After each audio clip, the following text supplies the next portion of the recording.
Hello, friends. I'm Kristina Holzweiss, and I'm the moderator of the Canva Librarians and Teachers Facebook group. Welcome to the International Summer Virtual Showcase. Today, I'll be presenting Unlocking Canva's Treasure Chest, Hidden Gems, and Secret Features. Now, the first skill I'm going to share with you is how to share your work through sharing a public view link or a template link. Now, this might seem like a very simple skill, but it is so important because it really depends on whether you want someone to edit with you, you want them just to view it, or you want them to make a copy of it. So let me show you how to do that. You start by pressing share, and then you could either add a person's name or a group or your team name, and then give them the permission access. You can also say anyone with the link, or only you can access, or anyone on your team. I'm going to click anyone with the link. And then you can decide whether it's can view, can comment, can edit. So it's very similar to Google Docs and Google Slides, where you would share it with your students or share it with a colleague that they could actually be a part of it. So it's viewing, commenting, or editing. And again, you can put in their name, the group, or the team, and then you can decide on who has access. But that clutters up your Canva account. You may get a lot of things that are shared with you, especially from your students, and you don't want to clutter up your Canva account. So, and then you can press hide, but then it gets really messy. And if you have a lot of students, it really can be very overwhelming. So what I tell students to do is to give me the public view link. If I don't need to comment on it, I just want to look at it, I'll use the public view link, and I'll even use that to share out on social media, or I'll share it with parents. I'll use the public view link. So you click public view link, and then it says create a public view link. There's no sign-in required. And then I click create public view link, and then I can copy it. I can also delete that public view link if I want to. So I can just go in here, and I can put in the public view link, and you can see that this is a public view of my presentation. And again, it doesn't have all the editing marks on the left-hand side. It's nice and clean. It's just a very easy way of sharing it. So it's a public view link. But sometimes you want to create a template, which is really easy too. You can use the same exact file. It could be a presentation, it could be a video, it could be anything. And all you have to do is give a different link. So you press share. Notice how public view link is already live. I don't see a template link, not brand template. That's not what we're looking for. We're looking for template link. So I'm going to go to more, and then I'm going to look for template link, and I'll click that. And then I'll create a template link, which again, I can delete at any time if I don't like it. I can press copy, and I can remove access. I could not allow the template later on. I could just remove that link. And now let's look at what a template link looks like. So if you give this to somebody, it says a template, and it says who it was created by, and they can actually scroll through and see what your project looks like. But then they can use template for new design. Now, because I'm already logged into my account, I have the edit template feature. But normally you would give it to somebody and they would not have this. They would just say, use template for new design. So this is like a forced copy. This is great for creating projects for your students. If you want to create a newsletter and you want to use it over and over again, you want to give it to teachers to use, you can give them a template link. So simple skill, but really, really important. Okay, combining projects. I don't know if you've ever done this, but you could actually combine projects together. So in the past, what I used to do is I would download things and upload items, and my desktop is a terrible mess. So what I do now is I just add the projects as I want to. So I could just go over here to projects. I could press your projects, and I can even go to all projects, share with me, or my projects. And I can go through my designs, I can go through my folders, and I can actually share projects into the other projects. So I can combine them together without having to download and upload. So I'm going to go here, I'm going to click this, and it says add template as a new page. Sure, I'll add it as a new page. And now I have this file within this file. So I can take different parts and I can piece them together and combine them without having to download and upload. So that is combining projects. All right, so I'm going to just delete that for now. Now the QR code generator. I love using the QR code generator. So what you do is you go to your apps, and if you use apps often, you can press your apps. If you don't use them often, you'd have to discover the apps. So I'm going to go here to discover, and I'm going to type in QR code generator, QR code generator. And I usually use this first one, QR code generator. And it asks me for a link. So what I do is I take this link, I take the public view link, I copy it, and then I could put it right in here. And then you could actually customize it if you like, and then generate the QR code. Now, what is really cool is you can create a QR code and you can still edit the file. So what I do is I create QR codes for my Christmas cards. I create a video for my Christmas cards, and then I create the QR code. But if I ever want to alter the video, I can do that at any time. I don't need to republish. I don't need to put a new QR code. The QR code actually updates whatever is in my project. So it's always the latest version. So when you scan this QR code, it will have this version, the newer version, whatever version I have. So I can make my Christmas cards in November if I want to, and make my video in December, and my QR code will still work. So you can make QR codes for other websites. You can actually make QR codes for your Canva projects, videos, presentations, what have you. So that's the QR code generator. Now the timer. I like using the timer because I have sometimes I have a problem with keeping on track and making sure I'm not wasting time. So I will sometimes, as I'm working, click on the timer. And you could actually give yourself a time. It's called the Pomodoro effect. I don't know if you ever heard that. Pomodoro means tomato. And what you do is you reward yourself. So you can put on the timer for about 15 minutes and then give yourself a 5-minute break. So I'm going to make this short. I'm going to make this 5 minutes. I can go into here. I could choose whatever music I like. I'm going to make it energetic. And then I could choose my volume. And then I can minimize if I like. And as I'm working, I could put on my timer.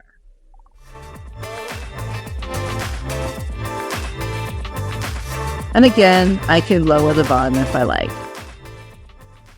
So as I'm working, I could give myself a little timer so I'm not wasting my time.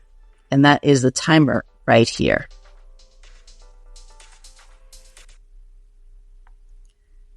Okay. I'm going to minimize this. Okay. Insights. I don't know if you ever used Insights before, but you can really track the usage and the views of your projects when you share them through a link. So if you share them through a public view link, you can track the insights. So the insights is very simple. You go up right here, the little bar graph. It says insights. And when you click it, it shows you how many total views and how many viewers. You share this design and you can actually, again, view the insights. Let's go like this again. You can track the views. Again, this is actually a premium version. It may work in your education version. I'm not quite sure, but take a look. Views, engagement, unique clicks, and social media. So if you are creating your own business and you want to connect your Canva with your email account or your other social media, you can actually track how often your Canva projects are viewed in your social media. So that's a really cool feature right there. Insights. Okay, change all. So the change all effect means I can actually change the color if I like on all my slides. So I'm going to go here. I'm going to take this and I'm going to go here and I'm going to change it to this purple. And it's going to say, do I want to change it all? Do I want to change all the white to purple? Sure. I'm going to press change all. And then you'll notice that all of them are now purple. All right. I guess it doesn't work backwards though. I'll have to fix that later. But all of them are now purple. And then I'm just going to change it back. And let's change that back too. All right. So that's the change all effect. So custom animations are really fun. So let me show you how we're going to animate this dolphin.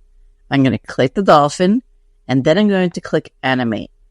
Now, there are other things you could do. You could animate the page. There you go. All these different animations. The magic animate is the AI. It will instantly apply animations and transitions to your presentation. Or you can also add to the different elements, not the actual specific elements in your presentation. But I'm going to show you right now the creating an animation. So I'm going to go like this, click this, and I'm going to take my dolphin and I'm going to make him go up and down the water. There we go. Now I can change the speed. I can have it appear on click. I can have him rotate, flicker, pulse, wiggle. And I can also smooth it. Okay. And I can also make it steady. And then I can also orient it to the path. So that is custom animation. I can delete the path if I'm not happy with it. I can also press done if I am happy with it. Magic recommendations. So when you're looking for a certain element, I could type in here, pirate. I can click see all. And I'm going to choose this little crab here. It'll give me magic recommendations. It will give me other items that are similar look to it, or by this a similar object. But if you want to have a consistent look, look at magic recommendations. And again, sometimes you have the creator right here as well. If you click any one of these, click the three dots, it will have the metadata right here. So it'll give you the description and who created it. So you can click there. And then all these little tags here and show the keywords. You can start, see more like it, add to a folder, and report it if you need to. So again, when you click anything, you have the magic recommendations come up. Let's leave that happy little crab right there. So let's discuss changing colors. So there are different ways to change colors in your Canva presentations. The easiest is when you have one of these images, and then it already has colors in there.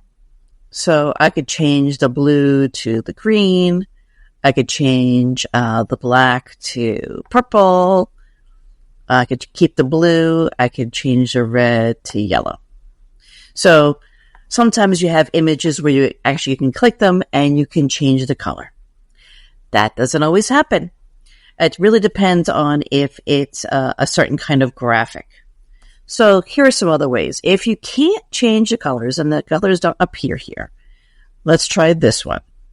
Let's see what we can do to change the colors on this one.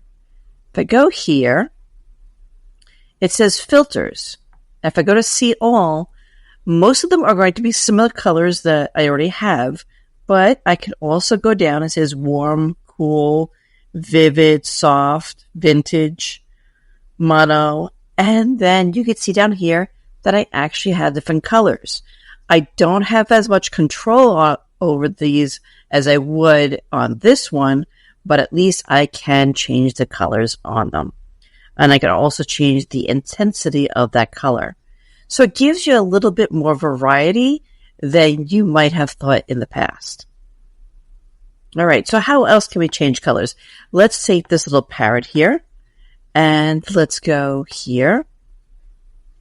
And you can see now, again, we have filters again. But we also, and we can go through here, you can see all the different filters, warm, cool, again, the color pop. But this time we also have adjust. If I click here to adjust, I can auto adjust. I could also change the white balance, the temperature, the tint, how bright, the contrast, the highlights, the shadows, whites, blacks, and colors. And here, look, we have the color edit. So here we have this color. I can change it. Yeah, I can. So even though it doesn't appear here, go to the adjust because you can change the color. I'm going to tell you something. I did not know I could do this. I actually got this trick from a student. So experiment a little bit. I'm going to change the green now. I'm going to go make him a little pink, a little purple, and go make him really saturated. So again, try the dots. Try using the tint. This one right here. The filters, and then try it even more where you go down here and we go down here, and then you can go choose one of these and then change the intensity. So there are lots of different ways that you can change colors. So really fun way is to use a photograph. So a photograph is really fantastic because you've got a foreground and you have a background. So let's see how we can change the color on this. So I'm going to click that. All right. And then this time I'm going to press those arrows. I'm going to go to adjust again. And watch this. I can select the entire image, the foreground of the image, or the background of the image. Let's try the foreground of the image. And then you can see that I'm changing the colors, right? But it's just the foreground. If I decide to use the background, it will change just the background. I can even change the contrast of the background. See how the trees are staying the way they are? I could change the highlights. I can make it a really stormy day. I could change the shadows. I could change whites and blacks. And again, I can separate foreground and background. I can even give it a brightness, right? And a vibrance and even a saturation. I can also give it a sharpness so I can actually blur backgrounds. Here's the clarity and a vignette look. So again, see how the trees are not being affected. All you need to do is go to adjust and choose whole image, foreground, or background. So those are 4 different ways that you can change colors in your images and in your photos. Now we're on to the color palette generator. I really like this feature because you can make a very consistent look in your project or your presentation. So I'm going to click the background, which is black, and then I'm going to click that black dot. And you can see that here are the document colors I've used already, and here are the photo colors. So you can see that these are the colors that are in the image I have to the left. So if you want to have a consistent look, let's say you want to use these colors throughout your presentation, all you have to do is click the background, and then it will bring out the colors in that object. I can actually click on it, and now you can see that it matches in the back. You can also make colors match other things. So let's say I wanted to take this black right here, and I wanted to add a color. Let's say I'm going to go add new color, and then I click this little eyedropper, and then I can go here anywhere I want. It could be a photo, an image, a graphic, whatever I like, and I find that actual pixel that I want. Let's go through, and I'm going to pick this little pixel right here, and it will match it. And then it will grab those document colors again. So a really great way to make your projects look consistent. Let's try the magic grab. You might not have seen this little hidden gem. So if I click here and I go to these arrows, I could choose magic grab. So let's say I want to take a part of this out of this little bottle. Go to magic grab, and I can brush something over if I like, or I can click the click option, which is the AI. So I'll press click, and then as I go through, I can actually click things that I can grab. So I can click that. Let's say I want to remove that. I'm going to remove this little shadow over here. And I'll click this little shadow over here. All right. And now I'm going to grab them. And the AI is going to focus on those parts of my image. It could be an image. It could be a graphic. It could be a photo. If you find that the click is not working, then you could just take your magic brush and brush it over and use the magic grab that way. So now I can remove those pieces. That is the magic grab effect. And I can put them somewhere else if I like, or I can just remove them totally. So I can remove the ship if I wanted. I could take the lid off the bottle. I could do whatever I like. But again, all you have to do is use the magic grab feature. So if you're new to Canva, you might not realize that there is a magic write feature. This hidden gem is basically ChatGPT in Canva. So you don't have to just use it through the Canva docs. You can use it anywhere you're using Canva. You can use it right in this presentation. So I'm going to go over here to text, and then it's giving me the magic write. So I'm going to type magic write, and it says use 5 or more words to describe what you want to write.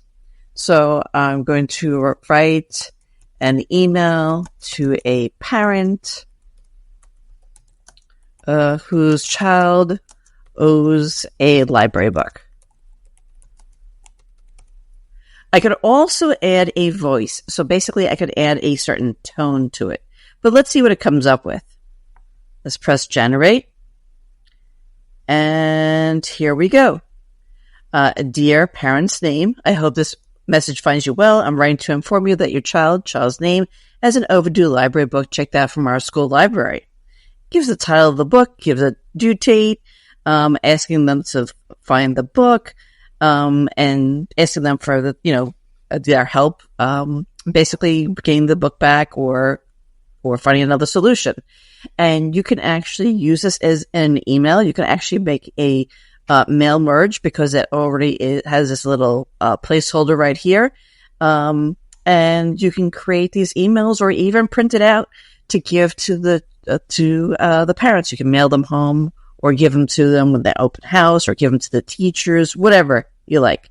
And I could press insert and it will insert it right here into my presentation. If you want to use the Canva docs, you could use that as well. But just to let you know that you don't need to go through Canva docs to use the magic write. You can use the magic write feature to help you with your presentations as well. So I'm going to delete that right now. And again, that is the magic write. Just type in a few words what you want, and then you can generate it. Let's see what else is here. Does it have a voice? So this is for your brand kit. If you have a brand kit, you could add a certain voice if you like. You can create a new voice. But basically, using magic write not only in your Canva docs, but also in your presentations and your videos, what have you. So that is magic write. You might not know the hidden gem of the PDF editor in Canva. So let's watch this little video. So you basically upload your PDF and you can actually edit it. It could be a PDF that is a document. It could be a PDF that is a slide presentation, what have you.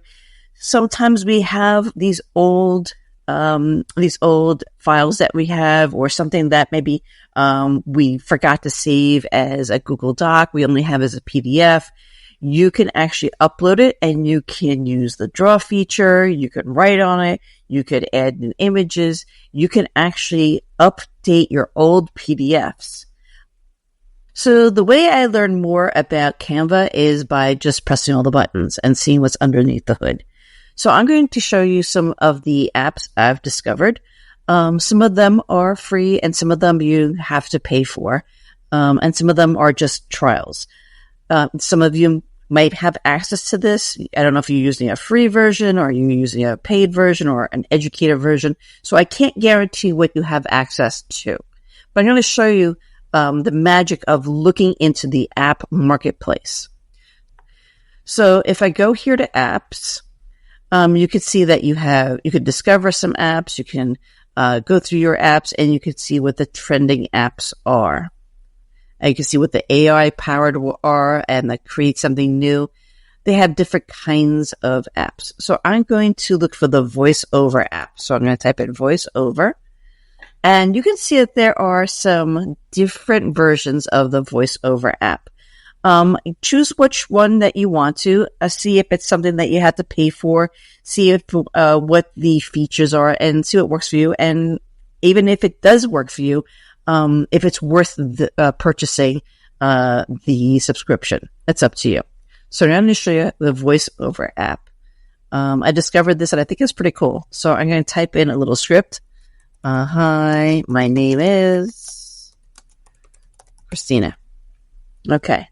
And then you have different speakers, and you have different styles. So I'm just going to click here. I'm going to have, let's go for Rachel. She is a female with a calm voice, and I'm going to have a narration. All right. And then I'm going to generate the audio. It's going to take the text, and it's going to use. Hi, my name is Kristina. So the next app we're going to look at is the Text Maker app. So again, you're going to go to your apps, and you're going to type in the app that you want, or again, you can just discover the apps on your own. So here is the Text Maker app. Okay, so I click Text Maker. So I'm going to type in the word library. And I could change the color if I like. I can make it a different fill color. And I could change the typography if I like. So it actually gives you more dimensions. It gives you more choices than your regular text. And I could even change the font. So this is really nice. I can make right, left. I can give it a different line height and spacing. There's a letter spacing. Really, really fun. You can use these for your website. You can use these for your newsletter. I could just add to design right here. And there is the Text Maker app. Really easy to use. Okay, let's use the Font Frame app. The Font Frame app. So I'm going to search for the Font Frame app. I'm just going to go to, again, the apps over here. I'm going to put in Font Frame, and let's look at the Font Frame app. Okay, so this time you can put in an image in a word. So this one says hello world. I'm going to put in the word read, and then I'm actually going to look for an image here. Books. So I'm going to choose this image right here. And let's go back to that Font Frame app. Font Frame. And this time I'm going to use the selected image. And look, it fills it. You can actually choose a file if you like, or you could just put in an image, add it to your design. So what I used to do is I used to put in all the letters individually, but now you could put them all in, and this way it uses the entire image in there. I love that. And you can change the font if you like in there. You could change the outline thickness, the line spacing, the letter spacing, however you like. This is going to really make some beautiful signage in your library. That is the Font Frame app. And now the Speed Painter app. This is kind of fun. So I'm going to go here to my apps, and I'm going to go to Speed Painter. Speed Painter. And there is my Speed Painter app.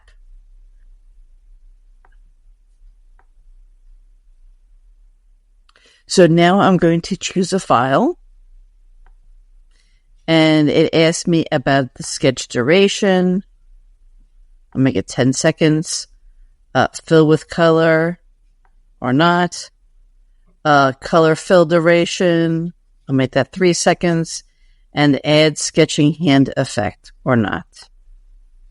And then I'll click generate. And we are going to use AI to generate the effect of actually drawing this image. It'll take a little time. The more complicated the image is, the longer it will take. So it's going to generate an actual video, which takes some time. And now we're going to add it to our design. And you could actually see AI creating that image and adding color and making a little video about it. That's the Speed Painter app. Lots of fun. So you're going to find the Transform Image app very useful. So I'll go here to apps and I will search for the Transform Image app. And there we go. And I can zoom in and out, but the magic of this one is the perspective. So if you need an image at a tilt, there you go. That is the Transform Image app. It is fantastic. You can make your own little book covers. You can make different designs. When you need to have that image in a different perspective, use the Transform Image app. The Typecraft app comes in handy also for signage. So I'm going to go to apps and I will type in Typecraft. And there is your app. So you could type in any words that you like. So again, I will type in library. And I'm going to change the color to yellow. And you can see it down here. I can make it unfilled. I can make it outline. I could change the border width, horizontal, vertical, mirror, if I want different mirror points. And then I can change the font. I'll make it a little larger. Okay. Move the fonts. Now, I can change my words. I could change the text just by grabbing one of the dots. So it's not just making it circular. It's not just fitting it into a frame.